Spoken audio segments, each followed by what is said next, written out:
Olá, seja bem-vinda, seja bem-vindo ao Capital Natural, que agora também é um podcast. Preste atenção na seguinte frase: ninguém educa ninguém, ninguém educa a si mesmo. Os homens se educam entre si, mediatizados pelo mundo. Essa frase é do educador Paulo Freire, um dos pensadores mais influentes do mundo, e resume o brilhantismo e também a marca subversiva do seu pensamento. Respeito horizontal entre educador e educando, promoção de postura ativa, crítica e libertária. Não há crescimento, não há transformação que se sustente, se elaborada ou implementada de cima para baixo. No ano em que celebramos 100 anos de nascimento do mestre, o seu método transformador é mais urgente do que nunca. O Brasil precisa de todos os esforços para implementar agendas socioambientais e o mesmo vale para o planeta, envolto com o maior desafio da sua história: neutralizar emissões de carbono para estabilizar a temperatura global. Digo estabilizar. Reduzir desigualdades entre povos e, assim, transformar a lógica produtiva em direção à ética, à preservação e à vida. Então, para falar um pouco sobre isso, homenagear também Paulo Freire e mostrar como o seu pensamento tem tudo a ver com desenvolvimento sustentável, eu vou receber hoje a Beatriz Goulart, arquiteta urbanista, pesquisadora de espaços educativos, escolares e urbanos, mestre e pesquisadora do Grupo Ambiente e Educação da FAO-FRJ, Giovana Barbosa de Souza, coordenadora de Educação e Sustentabilidade na Apoema e na Umapaz, Universidade de Meio Ambiente e Cultura de Paz do município de São Paulo, Wagner Romão, professor de Ciência Política e co-coordenador do Núcleo de Pesquisa sobre Participação de Movimentos Sociais e Ação Coletiva da Unicamp. Bem-vindas, bem-vindo, Wagner, muito obrigado por nos atender. Vamos começar com a Beatriz, porque a Beatriz tem uma história voltada para a área da arquitetura. Como é que a arquitetura conversa para você, Beatriz, com o ativismo e com a educação? Puxa, Pablo, obrigada pela pergunta. Primeiro, agradecer o convite e que bom estar aqui com todo mundo, Wagner e a Giovana. Bom, eu posso te responder isso simplesmente como alguém que nem é arquiteta nem nada, mas alguém que nasceu, digamos assim. A Clarice Lispector fala: desde o berço a criança sente. Desde o berço ela já se relaciona com o mundo e ela vai saber o que desejar dele. Ou seja, como é esse berço? Primeiro, tem berço? Tem berço. Então, para mim, a relação da arquitetura com a educação é essa do corpo com o ambiente, né? Essa de onde a gente está, né? Da onde a gente pisa. O Leonardo Boff fala que a gente pensa a partir de onde os pés pisam. Então, a ideia de arquitetura que a gente defende não é de um prédio bonito, mas de algo que faça sentido para a vida, não só do ser humano, mas tudo que é vivo. E aí os processos educativos, na perspectiva do Paulo Freire, né, desse que a gente aprende crítica, né, e libertária, que a gente aprende o tempo todo com todo mundo, em qualquer lugar, e um aprende com o outro, né, essa ideia de co-aprendizagem, acho que não é nem aprendizagem a palavra, né, mas de co-vida, tem muito a ver com a relação com esse ambiente construído e não construído, né? Vamos falar disso, é bom pensar numa perspectiva não só do que está construído, mas desses vazios, desses intermediários, né? Da paisagem, e aí o sentido é o que isso diz para mim, o que eu aprendo com isso e como eu entro em relação dialógica com isso que é esse ambiente. Então, o que esse ambiente me provoca a pensar e a sentir e como é que eu devolvo isso transformando esse ambiente. Então, para mim tem tudo a ver essa relação e agora eu acho que a gente está engatinhando, né? Já que eu comecei com o berço da Clarice, acho que a gente está começando a entender que a gente é só parte desse movimento muito maior e começamos a perceber que a gente estragou muita coisa e que é hora da gente aprender com esses outros seres vivos e rever com certeza tanto os processos educativos como a arquitetura também, né? Beatriz começou com Clarice. Giovana, eu vou jogar para você, lembrando de Eduardo Galeano: o caminho se faz ao caminhar. Como é que a sua caminhada, Giovana, se deu até a sustentabilidade entrar na sua vida e Paulo Freire também entrar na sua vida? Muito obrigada pela pergunta. Também quero agradecer e cumprimentar meus colegas, a Beatriz, o Wagner, que estamos aqui hoje juntos conversando sobre educação e Paulo Freire. Então, minha jornada começou trabalhando com educação infantil numa fundação que se chamava Fundação Orça, com um trabalho bastante importante no Brasil, e Paulo Freire entrou nesse lugar. Eu ganhei um livro que se chama Pedagogia da Autonomia, em 2002, da pessoa que me contratou, e eu nem sabia o que era, né, autonomia no seu conceito real, e fui aprender. E aí passei a trabalhar com infâncias. Trabalhei muitos anos com defesa dos direitos da infância no nosso país. E aí fui entendendo, né, a importância da gente trabalhar nesse processo de construção, que é um processo não é mas é com as pessoas. Então, Paulo Freire entra aí na minha vida. E ao longo dessa jornada, trabalhei na Fundação Orça, depois trabalhei numa organização que se chama Aliança pela Infância, fui gestora nacional dessa organização, que é uma organização de sociedade civil, e depois fiz mestrado em Direitos Humanos e Processos Democráticos, porque ao longo do caminho na imersão com a educação, e naquele momento, quando eu comecei a trabalhar com a educação em 2002, eu comecei a trabalhar com a educação infantil, né? Eu comecei com uma pesquisa, fazendo parte de um grupo que fez uma pesquisa que mapeou as organizações no Brasil que trabalhavam com infância. Então a gente começa a falar de minorias, porque a infância ela é um período, principalmente 0 a 6 anos, que é uma fase invisível para as políticas públicas, né? A gente começou a construir alguns marcos em 98, por meio da LDB, mas a gente precisava de um avanço. E esse avanço foi se tecendo com a participação das educadoras, dos educadores e dos pais no Brasil, né? Então, Paulo Freire faz parte dessa jornada, desse caminho de olhar e de fazer junto com as pessoas e de trazer essa fase da vida que até esse momento era pouco visível para a luz. E aí a gente vai olhando para a importância das nossas vidas e da infância na integração com as outras vidas que habitam o planeta. Foi assim que foi a minha caminhada. E aí, em 2017, eu comecei a trabalhar na UMAPAZ, Universidade de Meio Ambiente, Universidade Aberta de Meio Ambiente e Cultura de Paz, do município de São Paulo. E comecei essa jornada, né, trabalhando com sustentabilidade e educação ambiental. Então, e aí depois fundei a Poema, que é uma organização que trabalha com educação para sustentabilidade. Então, Paulo Freire faz parte desse caldeirão, pedagogia da autonomia, pedagogia do oprimido, pedagogia da esperança. Nesse momento tenho lido Pedagogia da Esperança, porque eu acho que é um momento que pede, né, de todos nós esperança. Paulo Freire fala, né, a esperança é para nós o que a água limpa é para os peixes.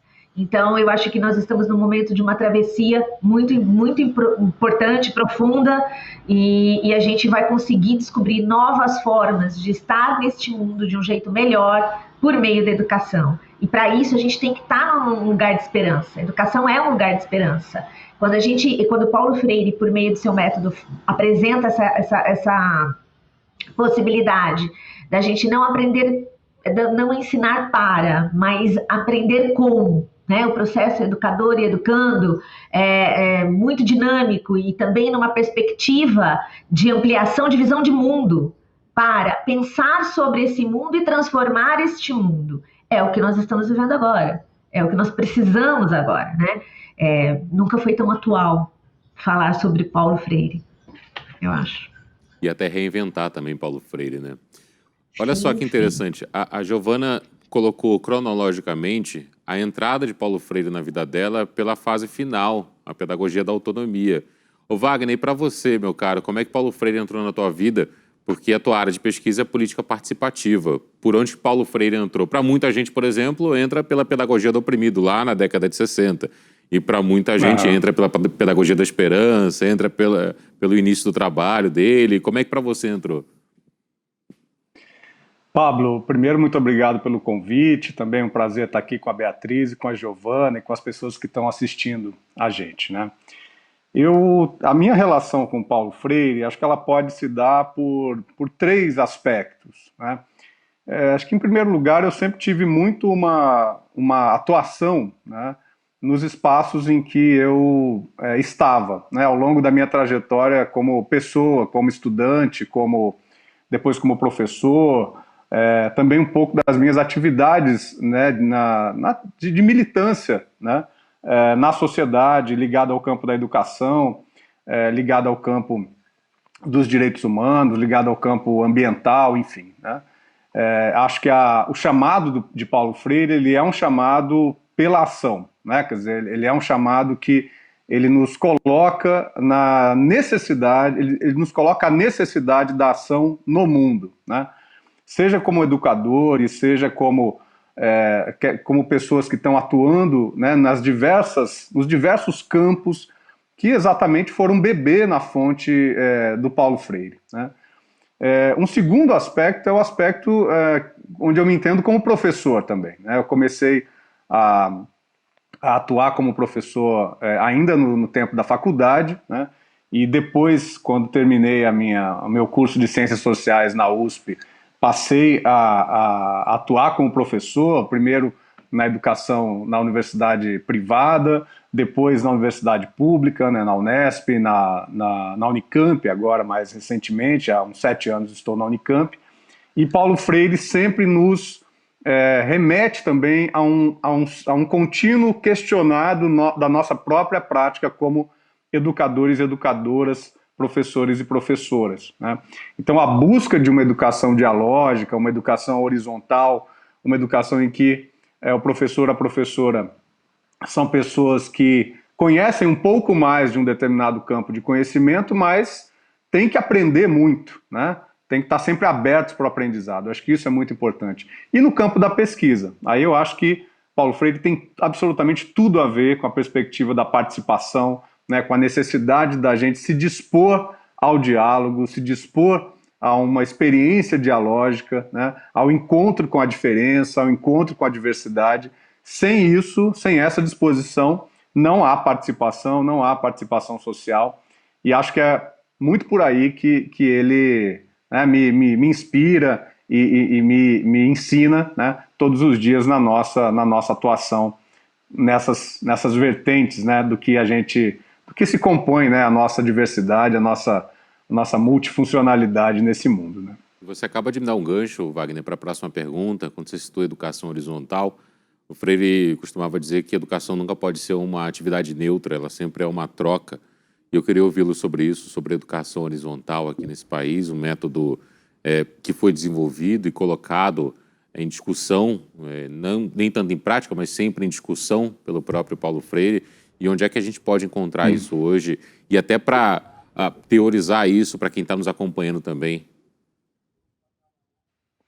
Eu acho que é importante essa visão do Paulo Freire, e acho que é muito bacana que essa iniciativa aqui, né, quer dizer, essa possibilidade da gente discutir Paulo Freire nesse sentido.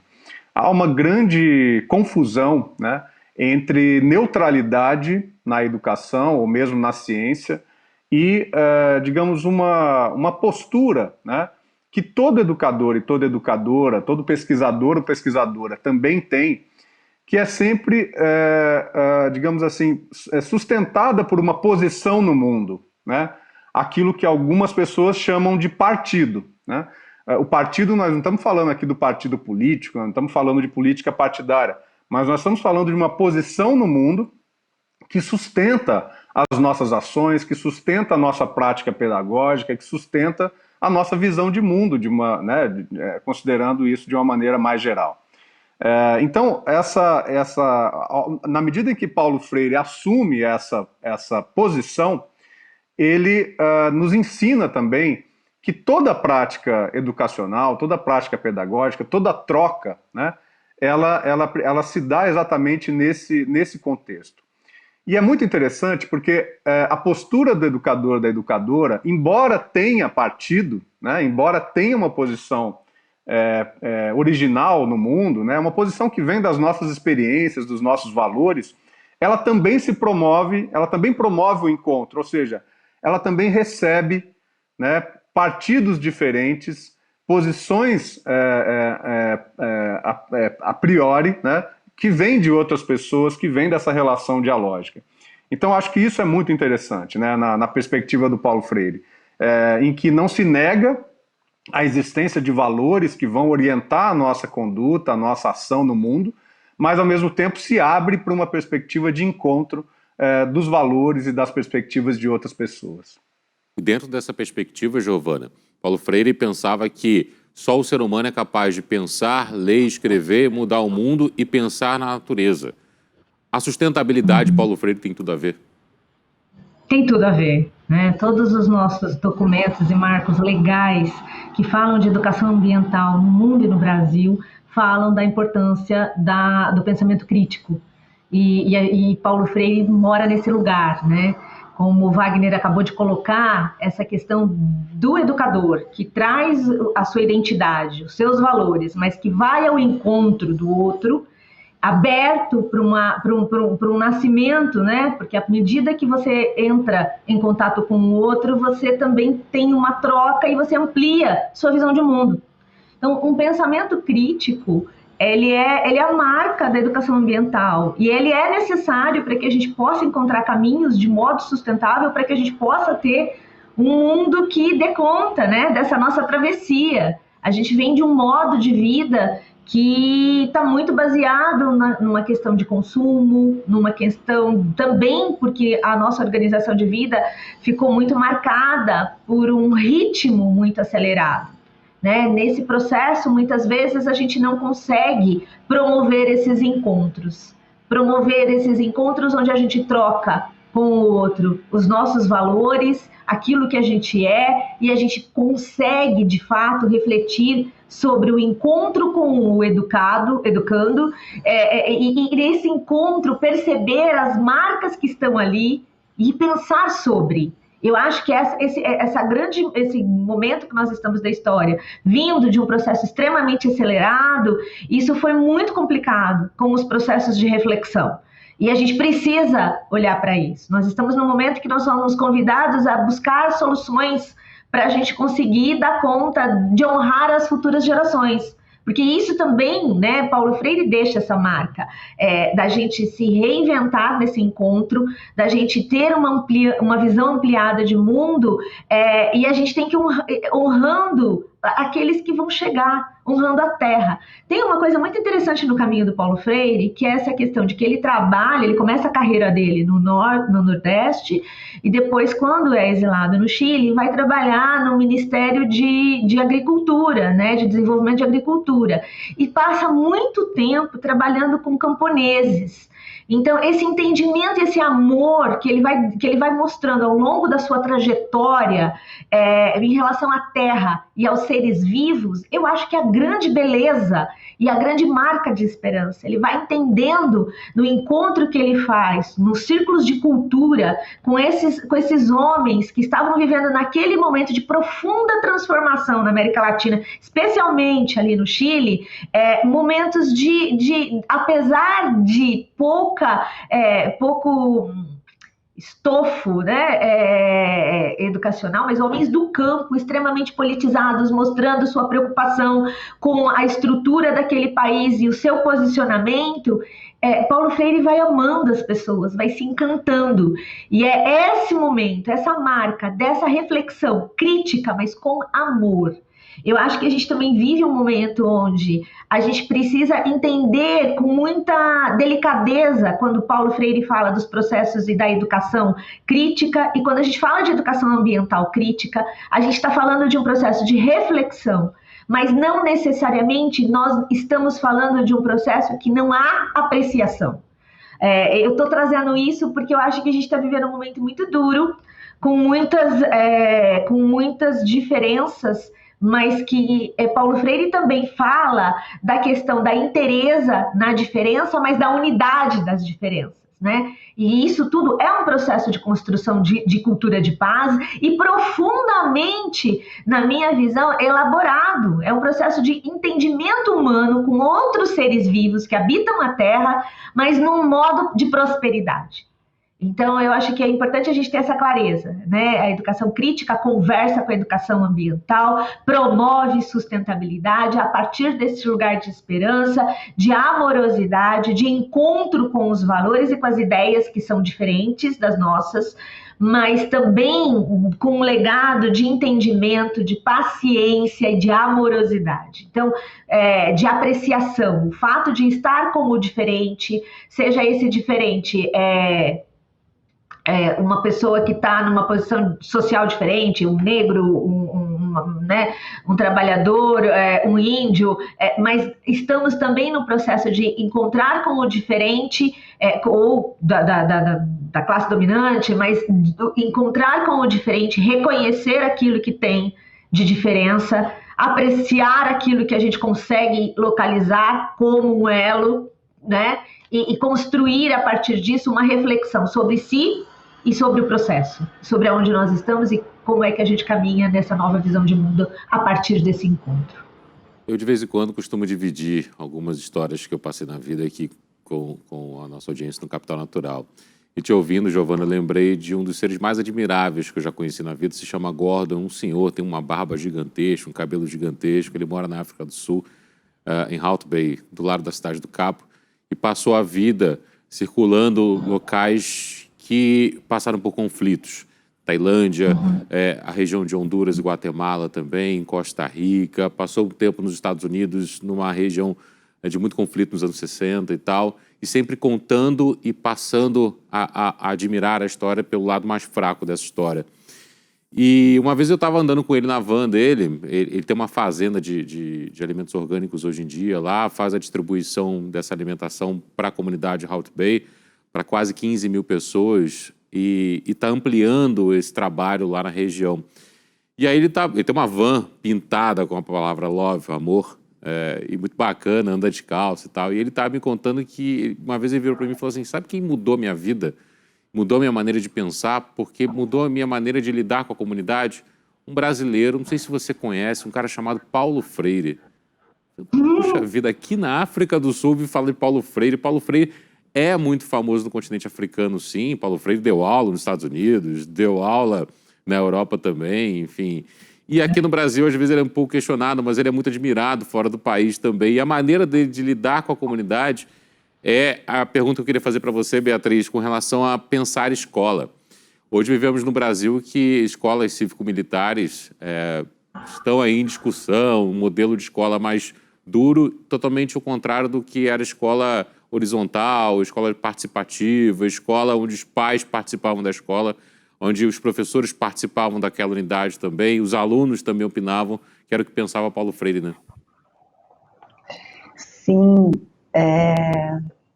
pensar escola. É tão interessante isso, se você for ver mesmo nos grupos, tenho pesquisado isso há bastante tempo, né? Estou 40 anos formada já na FAUSP, mas mesmo desde pequena eu vi construir uma escola na frente de casa, que era igualzinha à FAO, depois que foi o Artigas que fez também, por coincidência.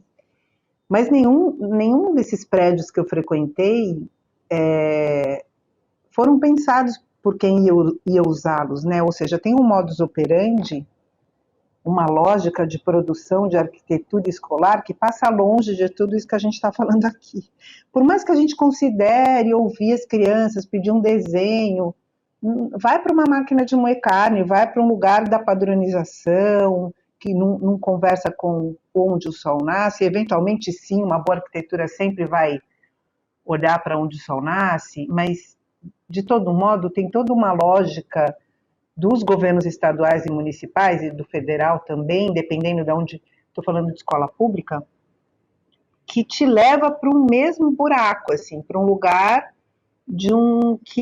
como se for aquela carcaça fosse um abrigo para não chover na cabeça das crianças que vão estar olhando para uma lousa, né? Mais ou menos assim. Não há esse pensar escola, vem totalmente dissociado de pensar o currículo, de pensar a gestão. Então, eu gosto muito de pensar em 3 bolinhas, né? Território, que não é só arquitetura, é muito mais que isso, é ambiente, né? Escolar, urbano ou rural, ou o dentro e o fora, né? Mas isso tem que estar muito equilibrado e dinamizado pelo processo de gestão e pelo currículo, ou seja, o que a gente vai fazer aqui nesse lugar? E que esse lugar tem a ver com o que a gente vai fazer aqui. Então, quando a gente, nas pesquisas, você vê as escolas democráticas, por exemplo, nem sempre tem uma importância a arquitetura. É como se dissesse, pode ser uma boa educação, pode ser dada em qualquer lugar, só que não é bem assim que qualquer lugar. Geralmente as escolas, né, pega o Foucault, vigiar e punir, né, presídios, manicômios e conventos, escolas, né, a gente vem dessa forma do corpo controlado, vigiado e totalmente longe da questão crítica e libertária que Paulo Freire propõe.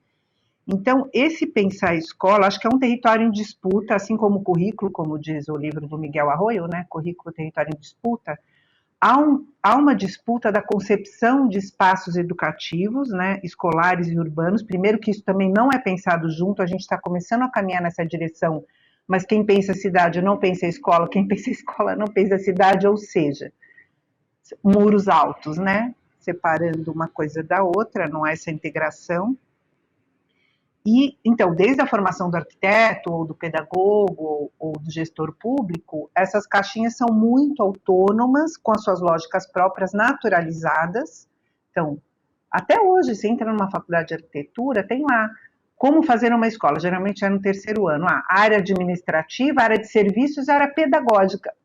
Mas os serviços não são pedagógicos, a administração não é pedagógica.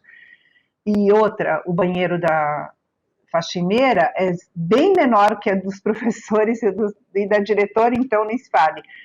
O papel higiênico, inclusive, é de outra marca, para faxineira e para... o lugar de descanso, não tem lugar de descanso, nem para professor, nem para funcionário, e nem para as crianças e para os alunos, não se fala. Então, essa questão da correria que a Giovana levantou, né, da aceleração, e eu lembrei muito de Milton Santos aqui, né, a força dos homens lentos. Esses círculos de cultura na área rural é tempo de conversa. Que hora que a gente conversa sobre escola? É sempre no intervalo, ou numa plenária, ou numa assembleia, fora do currículo, é considerado extra. Aula de conversar, ou seja, tem que ter círculo de cultura e brechas de diálogo na grade curricular. Então, como é que eu vou pensar a escola? A minha escola que já existe, porque não é só uma escola nova, o que eu faço com isso aqui? Né? Para que tem uma despensa? Para que tem banheiro para deficiente cheio de móvel quebrado? Então, acho que esse pensar escola, iluminado por Paulo Freire, tem que começar com o diagnóstico participativo de quem habita este lugar. Então, o Heidegger tem um texto lindo que é Habitar e Construir. Habitar tem que vir antes de construir. Geralmente a gente constrói para depois habitar, né? Aí a gente vai na escola nova, ai que bonito, mas nossa, a sala de professor está minúscula. Nossa, a cozinha não cabe 2 funcionárias, ou seja, você vem de toda uma lógica de produção desse espaço que não respeita essa escuta e essa reflexão. Sala de aula para quê? Né? Você faz meio automaticamente, bem aquela coisa do Bourdieu, né? Da reprodução, você não produz e transforma, mas você reproduz, e há que ter lentidão, né? E se pensar o que isso tem a ver com a vida, né? Então, quando a gente fala de território educativo, para pensar a escola, é muito convidando, ou pegando a primeira frase que você abriu o programa, Pablo, quer dizer, a gente se educa mutuamente, ou aquele outro provérbio africano, né? Há que ter toda uma aldeia para educar uma criança. É muito isso. Pensar escola é pensar a vida no planeta. Não dá para estar descolado disso, é uma outra pele apenas, né? Mas esse corpo desse aluno, dessa criança, desse professor, é o mesmo que vai no mercado, no posto de saúde e na escola. E como é que esses espaços não têm uma lógica orgânica de continuidade ambiental, né? Você está sempre, mesmo dentro do processo educativo, você está sempre numa etapa que não dialoga com a outra. Estou na educação infantil, eu tenho recreio longo, eu tenho brinquedo, vou para o primeiro ano, agora acabou a brincadeira, senta e presta atenção. É assim. E aí tem menos recreio, tem menos brinquedo, até o ponto que não se tem mais brinquedo. Eu queria até lembrar um exemplo muito curioso aqui, se ainda houver tempo, Pablo. Mas eu acho isso tão incrível. Duas coisas, quando a Giovana estava falando do Paulo Freire e dessa coisa do rural, né? E eu lembrei que a Lisete Arelaro foi chefe de gabinete dele, né?